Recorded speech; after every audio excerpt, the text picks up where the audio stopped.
جو انسرجنسیز یا ٹیررزم یا ایون سول ڈس اوبیڈینٹ موومنٹ ہے، یہ پوسٹ 1990 ایک پولیٹیکل سائنس کی سب اسپیشلٹی بن گئی ہے، اور اس سب اسپیشلٹی کو دنیا کی تمام بڑی بڑی درسگاہوں میں، جو کہ بین الاقوامی بڑی درسگاہیں ہیں جیسے ہارورڈ، کولمبیا، آکسفورڈ، ان میں پڑھایا جا رہا ہے۔ کوئی 150 کی پبلیکیشنز ہیں اس سبجیکٹ پہ۔ کسی کو دلچسپی ہے تو خدا را اس سے رجوع کر لیں اور اس سے رہنمائی لے لیں۔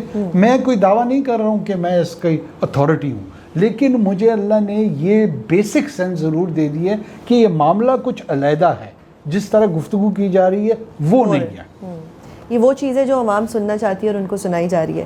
سر چلیں، اس پہ تو آپ نے میرا کانسیپٹ کلیئر کر دیا۔ میرے مائنڈ میں یہ تھا کہ میں آپ سے سوال کروں گی کہ اگر جو ڈیسیژن میکنگ ہوتی ہے اس میں ان لوگوں کو بٹھایا جائے اور ان سے بات چیت کی جائے، ٹرسٹ ڈیولپ کیا جائے، بٹ مجھے وہ آنسرز آپ سے مل گئے ہیں کہ وہ کیوں نہیں ہو سکتا۔ ایک اور چیز ایز اے پاکستانی لے مین، سوزین جو ہے وہ اپنا مائنڈ کھولتی ہے کہ جی ملک میں جو اچھے کام ہو رہے ہیں اس میں گورنمنٹ بھی انوالو ہے، ہماری افواج پاکستان بھی، ہماری فورسز بھی، بٹ جب سوزین ہسٹری پڑھتی ہے اور جب سوزین کا مائنڈ صحیح ہونے لگتا ہے تو کوئی ایک آدھ پولیٹیکل لیڈر آ کے فوج مخالف بیانیاں دیتے ہیں اور وہ بیانیاں پھیل جاتے ہیں، اور جو عوام ہے اس بیانیے کے ساتھ بڑی خوش ہوتی ہے۔ ماضی کی اگر میں بات کروں، جو میں پرانی سپیچز دیکھوں، نون لیگ نے بھی وہی کیا، اس کے بعد پی ٹی آئی نے سب سے زیادہ کیا، مولانا صاحب نے اچانک سے کر دیا۔ آئی نو آپ اس پہ کمنٹ نہیں کریں گے، but I want to know کہ یہ بٹنس کیسے آن ہو جاتے ہیں، اور ہمیشہ ریاست مخالف بیانیاں، فوج مخالف بیانیاں۔ نورین نیازی صاحبہ نے بھی ابھی ایک ایسی بات کی جو سمجھ ہی نہیں آئی کہاں سے کی اور کیوں کی۔ فیمس ہونے کے لیے ایسی باتیں کیوں کرنی پڑتی ہیں، ریلیونٹ رہنے کے لیے؟ دیکھیں، میں سیاسی جماعتیں اگر ان کو ہم ایک طرف رکھ دیتے ہیں، ایک پیٹرن آپ کو نظر آ رہا ہے، اصول پہ بات کرتے ہیں۔ اصول پہ اگر ہم بات کرنا چاہیں، اصول یہ ہے کہ جب کسی کو پولیٹیکل ریکوائرمنٹ ہوئی ہے، اس پولیٹیکل ریکوائرمنٹ نے انہوں نے پاکستان کے ملٹری کو ہدف تنقید بنایا ہے اور بنیادی طور پہ کہا ہے کہ ان کا جو سیاسی کردار ہے اس کو کوسچن کیا، جو ان کا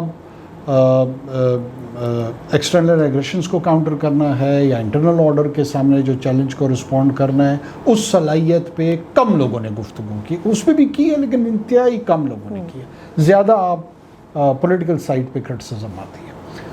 کیا پاکستان کے شہریوں کو پاکستان کے اداروں کے حوالے سے گفتگو نہیں کرنی چاہیے یا اس پہ پابندی ہونی چاہیے؟ میری رائے یہ ہے کہ نہیں، بالکل پابندی نہیں ہونی چاہیے۔ وہ گفتگو کرنے کا ایک ڈھنگ ہے۔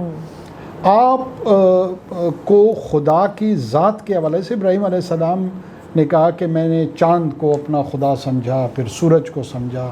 وہ ایک جو جرنی تھی ان کا، جو اسپریچول سفر تھا، اس میں جو وہ ڈھونڈنا چاہ رہے تھے، جو وہ ڈسکور کرنا چاہ رہے تھے، اس میں بہت ساری جگہوں پہ وہ غلط مقامات پہ رکے، اور پھر ان غلط مقامات کو چھوڑ کے وہ حسن ہدف کی طرف، حق کی طرف روانہ ایونچولی ایسے ہی ہوتا ہے۔ بات یہ ہے کہ اگر آپ واقعتاً یہ چاہتے ہیں کہ اس ملک میں جو یہ so called civil military imbalance ہے یہ ایڈریس ہو جائے، تو سچ کا ایک پہلو اور بھی ہے۔ سچ کا ایک پہلو صرف یہ نہیں ہے کہ فوج میں بعض اوقات انہوں نے سیاسی کردار ادا کیا۔ سچ کا ایک پہلو یہ بھی ہے کہ جو سویلینز کو جب موقع ملا ہے، اس موقع سے بھی انہوں نے، جو آپ کو الیکٹ کیا جاتا ہے، بادشاہت سے جو جمہوریت کا سفر تھا، پارٹیسپیٹڈ ڈیموکریسی کا تھا، اس میں آپ کو لائسنس ٹو پلنڈر نہیں دیا گیا تھا۔ میں نے آپ کو ایک ووٹ کے ذریعے حق حکمرانی اس لیے نہیں دیا کہ آپ پاکستان میں آگ لگا دیں، آپ پاکستان کو تباہ کر دیں، آپ کو بہتر طرز حکمرانی کے لیے دیا تھا۔ اس پہ ایک اعتراض یہ بھی آتا ہے کہ جی ان کو پنپنے نہیں دیا گیا۔ یہ ایک اکیڈامک گفتگو کے طور پہ تو یقیناً ہو سکتی ہے اور ہونی چاہیے، اس کے اسباب کو تلاش کرنا چاہیے، ان ریزنز کو ایگزامن کر کے جو لیسنز لرنڈ ہیں دونوں اطراف میں۔ اف وی لو روم مور، وہ کہتے ہیں نا، I like Caesar but I love Rome more. اگر روم سے واقعی آپ کو محبت ہے، آپ کو عشق ہے، آپ کی وفا ہے، تو آپ بڑے ایمانداری سے اس کا تجزیہ بھی کریں گے اور اس پہ کوئی کنکلوژن بھی لگائیں گے۔ لیکن اگر آپ یہ سمجھتے ہیں کہ آپ اخلاقی طور پہ پی ٹی آئی کا کیس جو ہے نا وہ اس کو امام حسین سے جوڑ دیں گے، یا جمعیت علماء اسلام کو امام حسین سے جوڑ دیں گے, یا نون کو امام حسین سے جوڑ دیں گے, اور باقی کو یزیدیت سے جوڑ دیں گے. تو پھر آپ اخلاقی مورل فریم ورک میں کوئی چیز ڈٹرمن نہیں کر رہے ہیں, پھر آپ اعلان جنگ کر رہے ہیں, اور اعلان جنگ میں دونوں فریق جیتنا چاہتے ہیں, ہارنا کوئی نہیں چاہتا. تو پھر ہار اور جیت میں اخلاقیات کی گفتگو نہیں کرنی چاہیے. پھر میں جس فریق کے ساتھ ہوں میں چاہوں گا کہ وہی فریق جیتے, آپ جس فریق کے ساتھ ہوں گے آپ کہیں گے وہ فریق جیتے. ہم نے یہ لرن کرنا ہوگا کہ یہ تمام کے تمام ایک فریق ہے, اور وہ فریق ریاست پاکستان ہے, پاکستان کے شہری ہیں, پاکستان ہے. اگر آپ اس ریجمنٹل تھنکنگ میں جائیں گے تو اس سائیکل سے کوئی بھی نہیں نکل سکتا.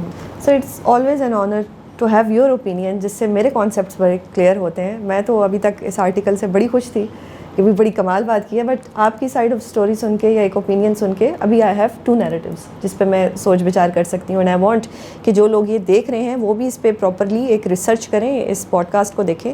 بہت شکریہ سر, آپ نے اپنا قیمتی وقت نکالا. ناظرین, آج کے پروگرام میں اتنا ہی. آپ سے دوبارہ ملاقات ہوگی. اگر آپ کو ہمارا چینل پسند آئے تو اس کو لائک اور سبسکرائب ضرور کیجیے گا. اللہ حافظ.